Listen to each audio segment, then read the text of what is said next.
Hey YouTube, what's up? Today I'm going to be replacing the O-rings in the HVAC control head in my daily driver, my 01 Crown Vic. So we'll see how that goes. It's going to start off the same way as my last video, pretty much getting this trim panel pulled out here so that way we can get to the unit itself. So that might be a little redundant, but that's only 2 minutes. People who haven't seen it can see it or something. Here we go. All right, we'll start prying this bad boy off.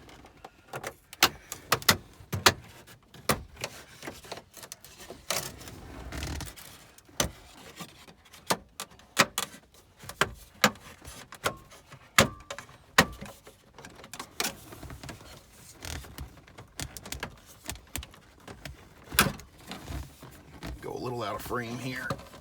Get the rest of this unclipped.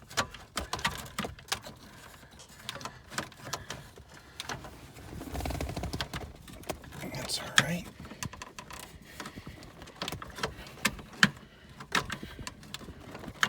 There we go. And then, again, I covered this in my last video, so I'm not going to get crazy with showing the camera angles on it now. But there's a connector right back here. That's for a clock, which this doesn't have, because it's got it in a radio. And then there's another connector back here for the rear defrost switch. And that one's a little bit trickier. There we go. Let me see. Here's the one for the clock, which I don't have. Which I don't even know why I plug it in there. I might as well just push it back there and leave it. And then here's the other one for the defrost switch. So we'll put this out of the way. And then it looks like we have 4 7mm holding the unit in.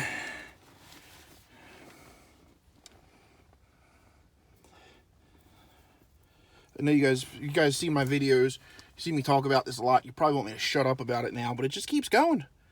Haven't charged the homemade battery pack yet since November. And I use it a lot.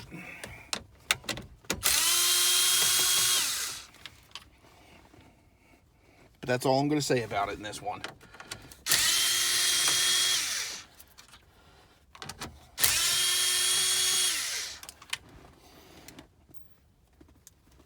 All right. Let's see what we got here. Okay, let's get some electrical connectors unplugged first. There's little tabs down in here, all the way down there, which you may be able to get your finger in. If not, a pocket screwdriver will probably reach down there nicely, help you depress them. Oh, I had that one. There we go. You can get your index finger down in there if you're serious about it.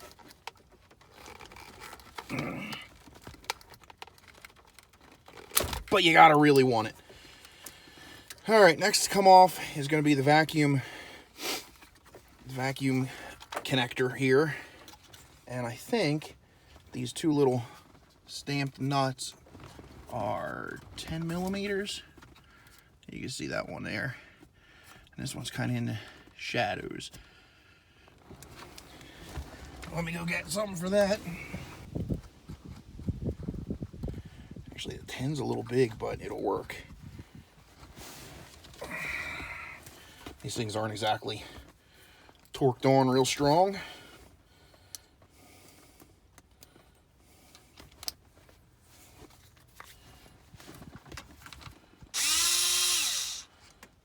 As you can see there.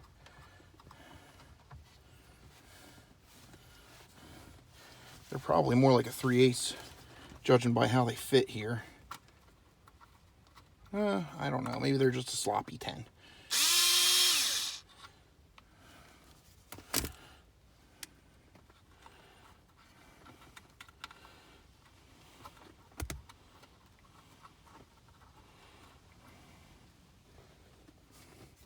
All right, we'll give this a wiggle. And that should come off. I don't know if you could hear it on camera, but there was some hissing. So this was doing its job holding vacuum. Now, we'll go take this thing apart and see what we can see. Stick around. All right, so I got the unit inside here. I just set it on top of this paper just to give a good contrast and color, make things a little bit more visible. Instead of black on brown, whatever. So we're gonna go ahead and start taking this apart and see what it looks like inside there.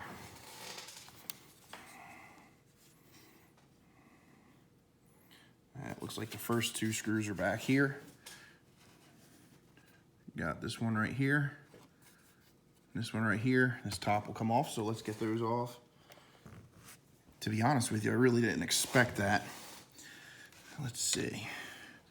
Yep, 1/4 inch fits perfectly. 1/4 inch. Fully expected it to be metric.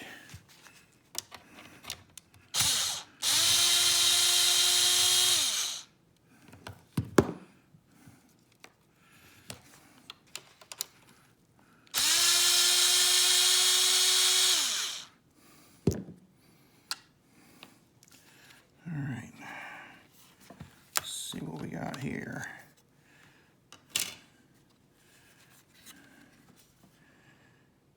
All right, this looks like fun.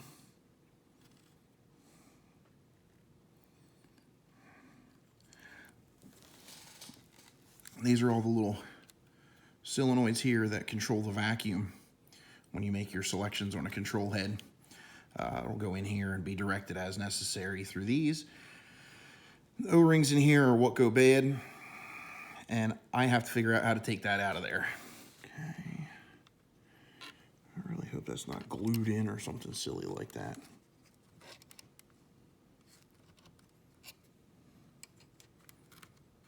No, okay. Just lifts up very carefully, very gently. There's gonna be wires attached to these, so you don't want to get too crazy and tear them apart. There is a connector down in here, that white one that goes onto the circuit board. And I am not real sure how to disconnect that properly. Let's see. There is, oh geez. I really don't want to break anything here. Okay, just a gentle pull up and it comes off. So I'm going to set the case aside for now. And this is our vacuum solenoid shenanigans. Okay, so I spent quite a bit of time off camera goofing around with this, trying to figure out how this all comes apart. So the best I could figure here, they have these tabs. You can see they're all, I drilled through all of them, pretty much. Drilled through. These aren't, because I got a little more careful with them. You can see those are all drilled through. There's tiny little spot welds in there. So I started off going in this way because these have the holes, each pair of holes there, you can see. One there, one there. And I started off with a 1/16 inch drill bit, went in there, and I think the next step up was a 3/32. 3/32 about covers it, good as can be. So the idea is, once this is going back together, to clean all this area up, and I'll use a little solder on these tabs to hold them in place, which should be just fine. So I'm gonna get these all loosened up here, which they should be pretty close. There we go.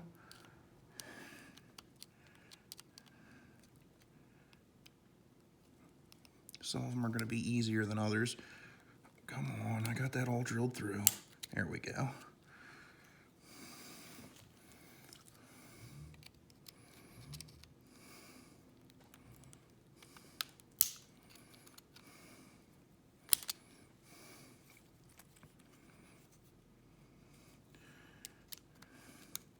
Okay, that one's all loosened up.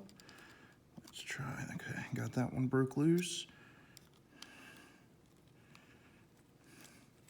Let's bring this way and give it the beans. Now, that didn't work. Give it a little bit more. It should pop loose sooner or later. There we go. So, now that all these are loose, I know you think, well, gee, that doesn't really help. How are you going to get it all out? Well, it's hard to see down in here, but you can see that this plastic part snaps into this metal frame. It's nothing extreme. You can do it by hand. Just be careful, be gentle with it. So once you get this whole piece to come out, all these 4 solenoids will come out with it, and then you can disassemble everything. So let's see how well that works, because that's just what I said should happen. Okay, now you've got a frame and all the solenoids go in it. All right.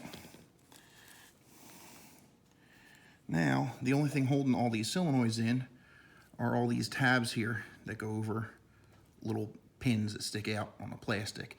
So you just take your little screwdriver and lift them up and you can pull them out. And I'm going to try to just take this cap off, which comes out with that sleeve that has the O-ring on it and all. And that should keep our spring and our spacer, all that stuff in place.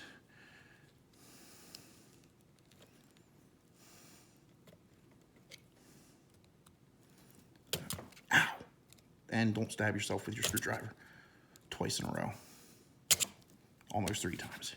I got my needle nose pliers here to help get these things straightened out, because it doesn't have a whole lot of room to allow the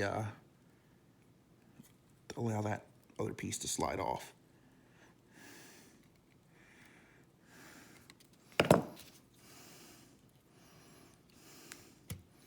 So let's see, come on, baby. We'll give it a gentle pry up underneath here, and we should be able to get it out. This is going to be a lot easier than the way I just showed you. Spring still came out. That's okay. All this stuff is still here. The little spacer brackets, the little spacer still stays down in there. So this is going to be the way to do it, I think. Don't forget to put your spring back in. And these O-rings are going to be the same across all 4. Whoops.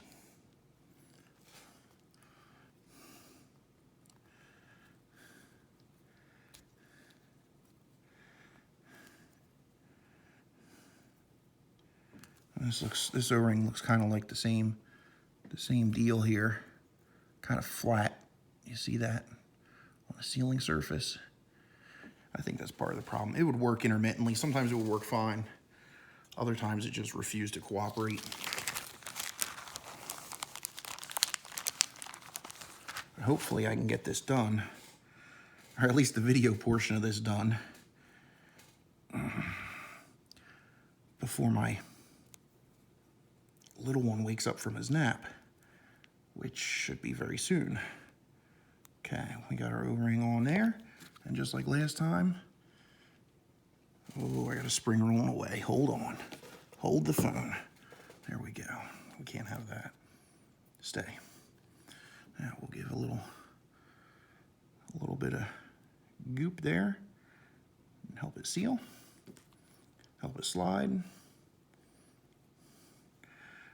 I know a lot of people will use like dielectric grease and stuff like that. I don't like using dielectric grease because I've seen it harden up after a bunch of use in time, a bunch of heat cycles. So I try to use things like Vaseline or other things like that. So we're just going to go ahead and plop this joker back in there. Excuse me. I wish I could have done this inside the frame so I didn't have to get all crazy with it, but there's really no way to go about it. Boom, there we go. Now, make sure that's pushed in all the way. And I'm going to get these started with my needle nose.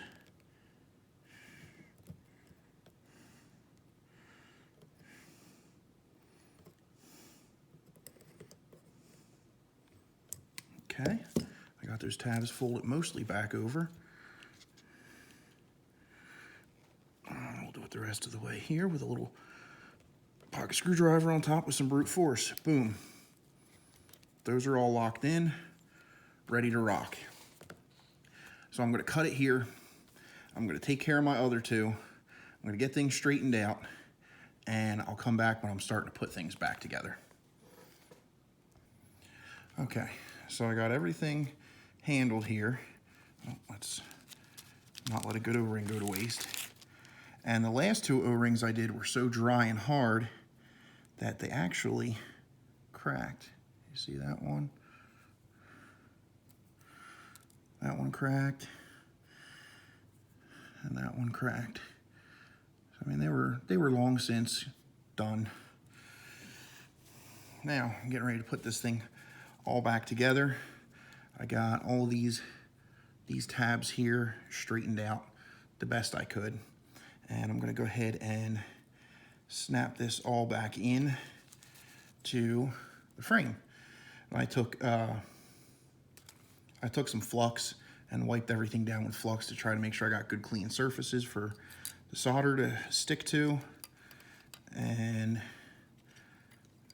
hopefully we can make this all work nicely.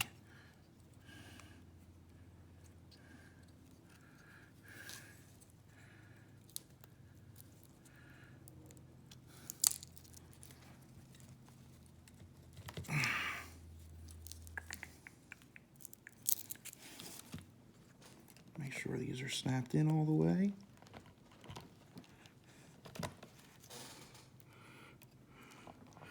Believe that one is.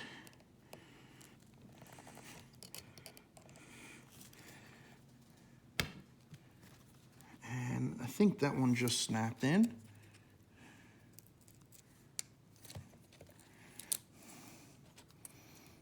Good enough. Okay. So I'm just going to try to go ahead and put some solder around all these little tabs here. So that way that'll all clean up and be all good.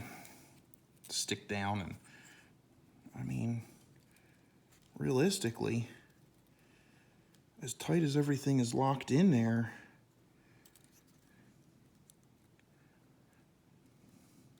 I don't know that it would need it, but it was secured from the factory, so I'd like to see about securing it. Won't need much. I don't know how hot the soldering iron is yet.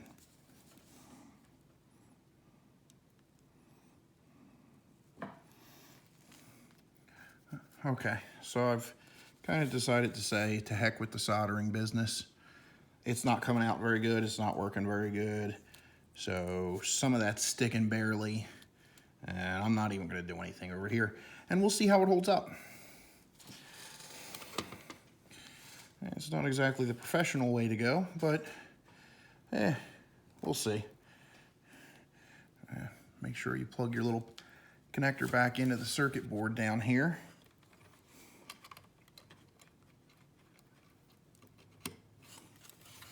There we go, all nice and plugged in. And we are going to set this back down in here because it just kind of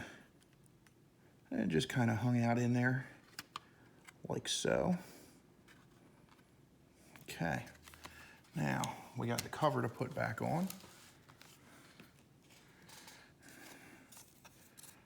So it has two tabs back here, and then that rocks down.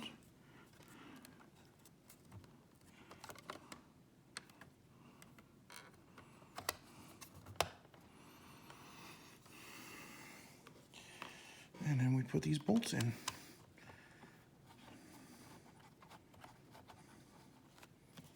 And hopefully, the whole unit works afterwards.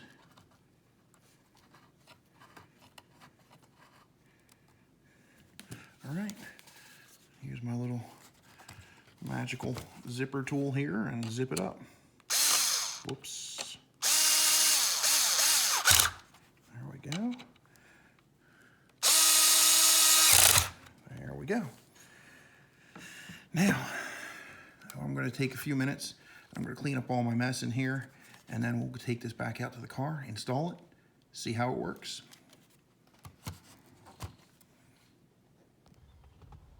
Okay, we're back out here in the car, and we're going to pop this control head back in real quick, and hopefully everything works like it should.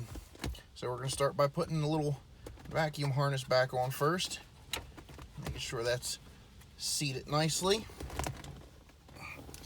Put these little 10mm whatever nuts back on. I'm sure there's a proper name for it. It just eludes me at the moment. Turn my torque all the way down for these.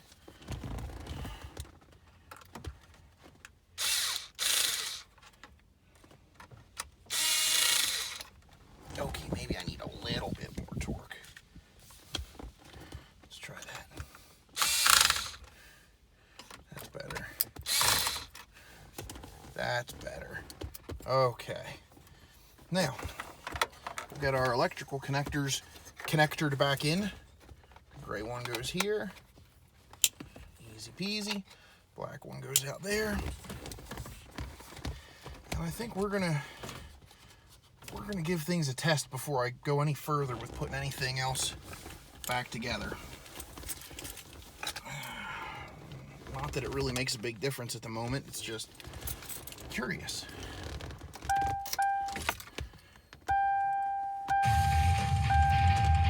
Nope. No radio, please.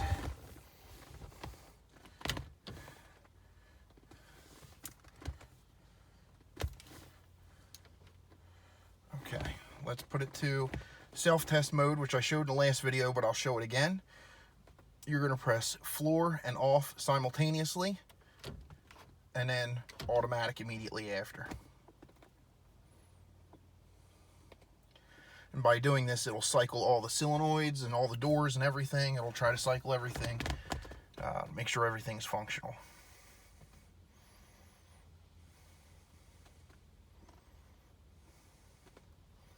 We should come back free and clear.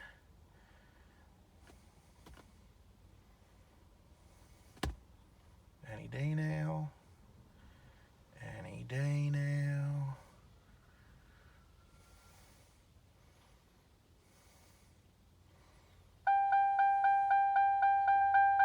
Okay, no codes.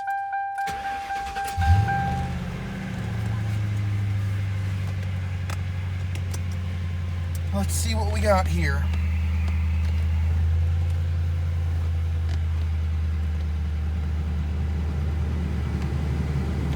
Okay, it is ripping out of the vents. That's good. Let's switch it to floor. Boom, moves right to floor. Awesome. Defrost. Excellent. Back to vent. Oh yeah. That is wonderful. It works. All right. I did something right. Now, for how long without that thing being properly assembled, who knows, but it works for now. I'm going to finish reassembling it real quick. Switch over to my 7mm for my little driver here.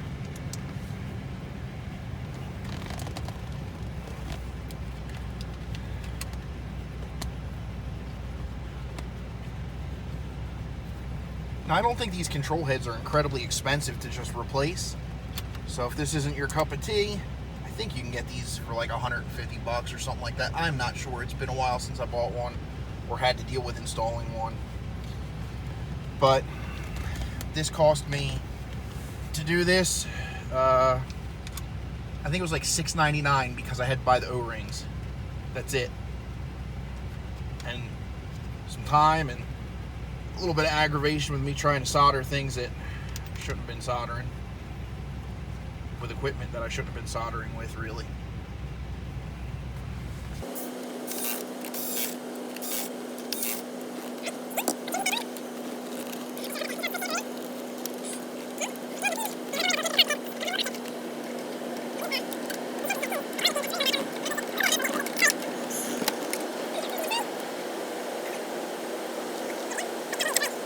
else. It doesn't want to cooperate. All right, job done.